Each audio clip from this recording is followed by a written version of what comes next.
अवंती नगरात शुभविक्रम या नावाचा एक राजा राज्य करीत होता. त्यास सुमेधावती या नावाची एकच कन्या होती.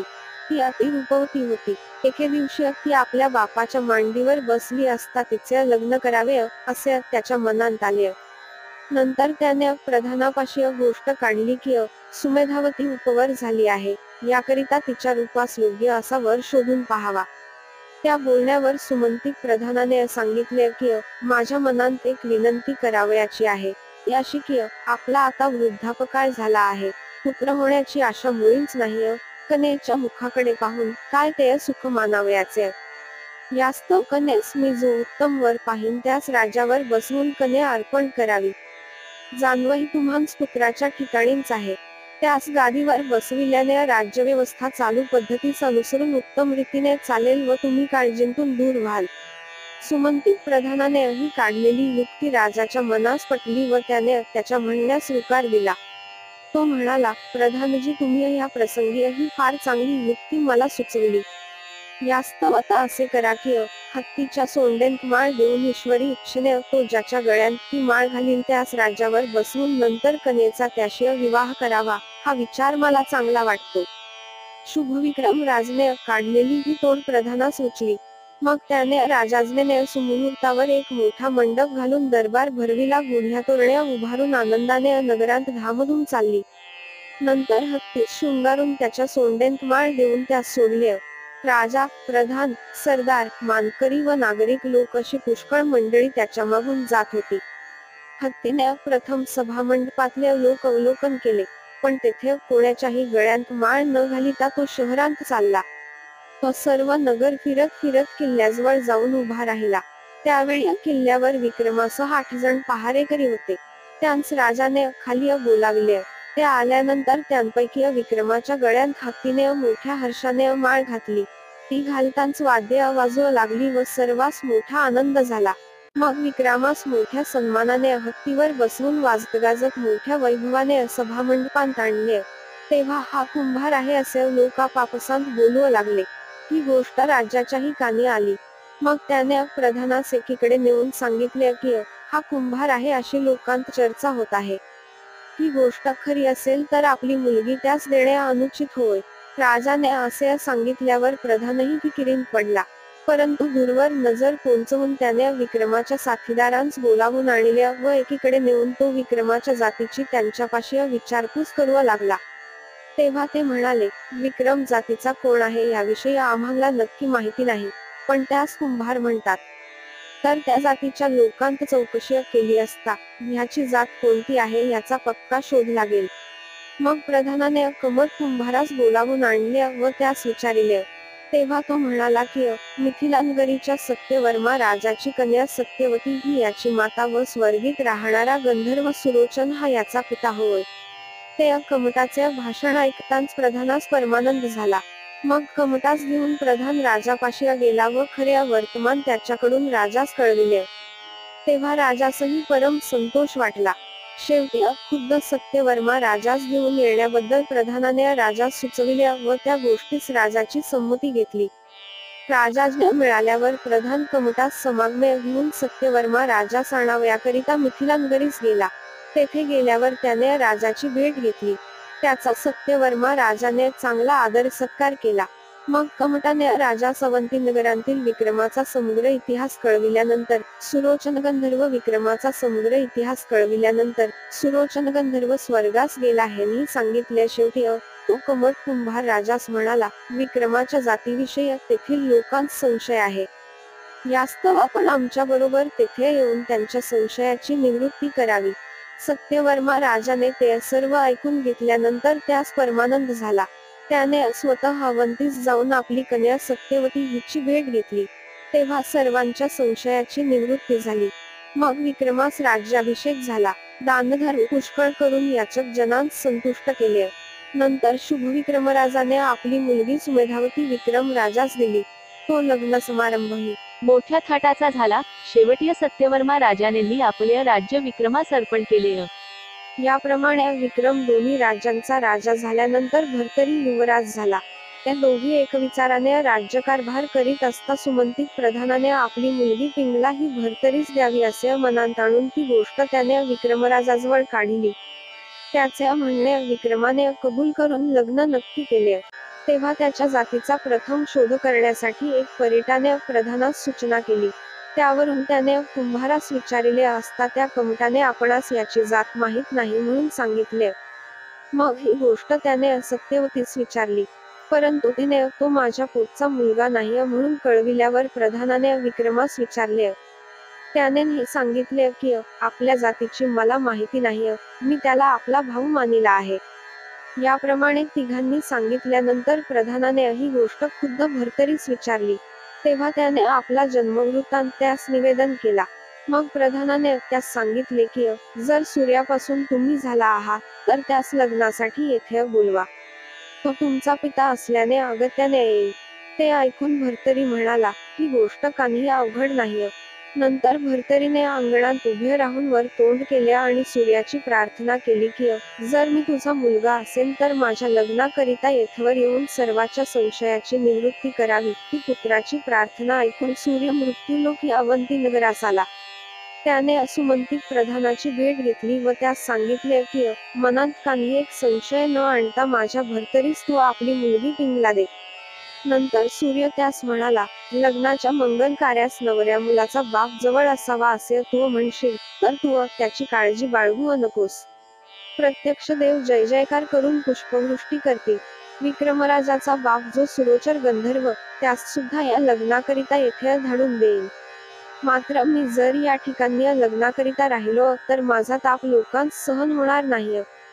इतके सांगितल्यानंतर प्रधानाचा संशय गेला व त्याने लग्न समारंभास आरंभ केला.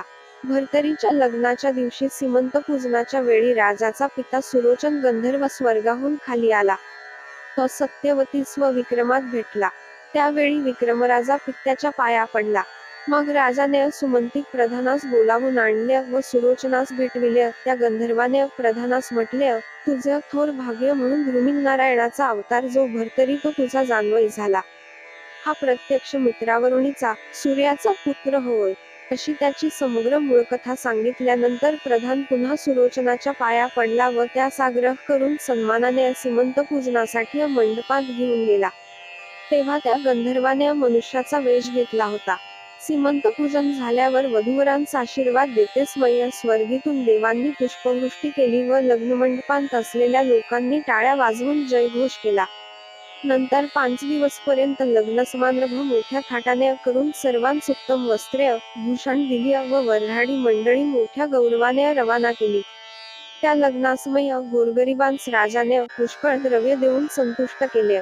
सुरोचन गंधर्व आणि सत्यवती मुलाच्या लग्न समारंभात व्याही व विहीण म्हणून मिरवत होती. सुरोचन तेथे 1 महिनाभर राहिला होता.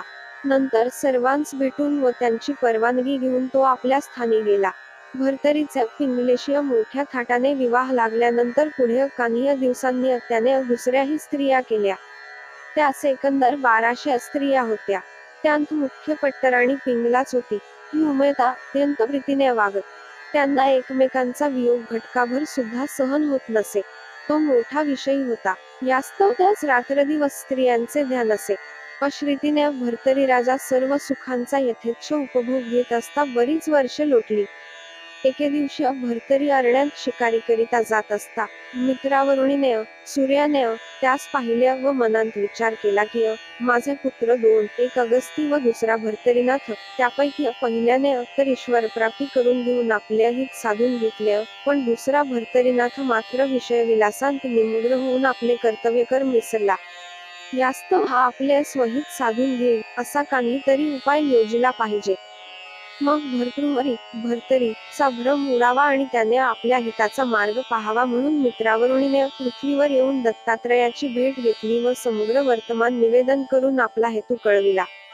तेव्हा दत्तात्रेयाने सूर्यास सांगितले की भर्तरीविषयी तू काही काळजी न करिता आपल्या स्थानास जा. मी त्यास नाथपंथी म्हणून मिरवून त्रैलोक्यात नानवाजण्याजोगा करीन. तुझा पुत्र भर्तरी हा माझ्या आशीर्वादाने चिरंजीव होईल. यापूर्वीच जे भविष्य करून ठेविलेले आहे तदनुसार घडून आल्या वांचून राहावयाचे नाही. परंतु तू मला आठवण केलीस हे फार चांगले झाले. आता तू पुत्राविषयी काही एक काळजी न वाहता खुशाल जा. मला जसे योग्य दिसेल तसे मी करीन. इतके सांगून सूर्यास रवाना केले व दत्तात्रेय भर्तृहरीस मगमे गुप्तपणे जाऊ लागला. भर्तृहरी अरण्यात शिकारीला गेला. त्यावेळी त्याने अपार सेना समागमे घेतली होती. चैत्राचा महिना असल्याने प्रखर उन्हाचे दिवस होते. त्या दिवशी 3रा प्रहर होऊन गेला तरी त्यास कुठे पाणी मिळेना. तहानेने ते लोक कासावीस होऊ लागले. त्यांनी बराच शोध केला पण उदकाचा पत्ता लागेना. सर्वजण व्याकुल होऊन चौफेर पडून राहिले. राजाही पाणी पाणी करीत होता व त्याच्या घशास कोरड पडली. बोलण्याचे अवसानही राहिले नाही. अशी सर्वांची अवस्था होऊन गेली. ते पाहून दत्तात्रेयाने एक मायावी सरोवर निर्माण केले. त्याच्या आजूबाजूस मोठे मोठे वृक्ष असून ते फलपुष्पांनी लादलेले व थंडगार वारा सुटलेला व तेथे पक्ष्यांचा किलकिलाट चालला होता. अशा सुंदर व रमणीय स्थानी दत्तात्रेय आश्रम बांधून राहिलेले दिसत होते. भर्तहरी स्वतः अरण्यामध्ये पाण्याचा शोध करीत फिरत होताच त्याच्या दृष्टीस हे सरोवर पडले. तेव्हा तो एकटाच उदक पिण्यासाठी त्या सरोवराच्या काठी गेला व आता पाणी पिणार इतक्यात पलीकडे दत्तात्रेयाने ओरडून म्हटले, थांब थांब, उदकास स्पर्श करू नकोस. तू कोण आहेस?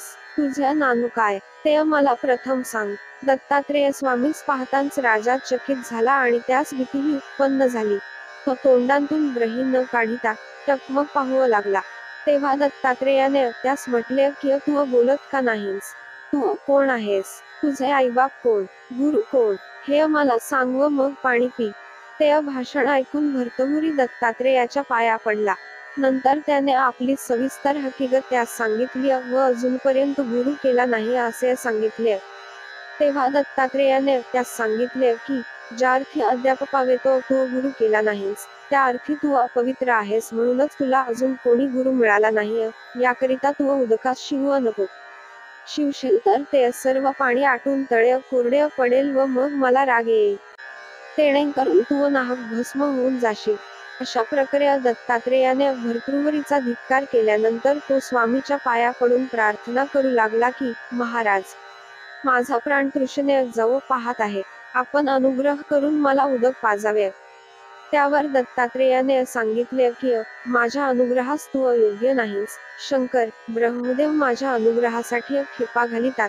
असे असता तू मला अनुग्रह करावयास सांगतोस, ही गोष्ट घडेल तरी कशी?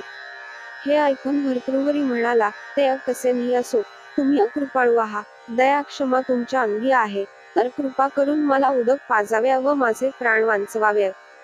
तेव्हा दत्तात्रेयाने त्यांस सांगितले की तू म्हणतोस तर मी तुला अनुग्रह देतो, पण तू 12 वर्षेपर्यंत तपश्चर्या करून अनुग्रह घेण्यास योग्य हो. त्यावर राजा म्हणाला, सध्याच माझा प्राण जात आहे, मग 12 वर्षे कोणी पाहिली आहेत? दत्तात्रेयाने त्यास समजावून सांगितले की तो मनाचा निग्रह करून संकल्प सोड, म्हणजे मी तुला उदक पाजतो, पण पुन्हा संसाराची आशा धरता कामा नये व अगदी अविरक्त होऊन राहिले पाहिजे. ह्या सर्व गोष्टी तुला पत्करत असल्या तर पहा. ते भाषण ऐकून राजा कुंठित होऊन विचार करीत बसला. त्याने शेवटी पोक्त विचार करून दत्तात्रेयास सांगितले की मी अजून प्रपंचातून मुक्त झालो नाही. गयावर्जन करून पितृणातून मुक्त होईल.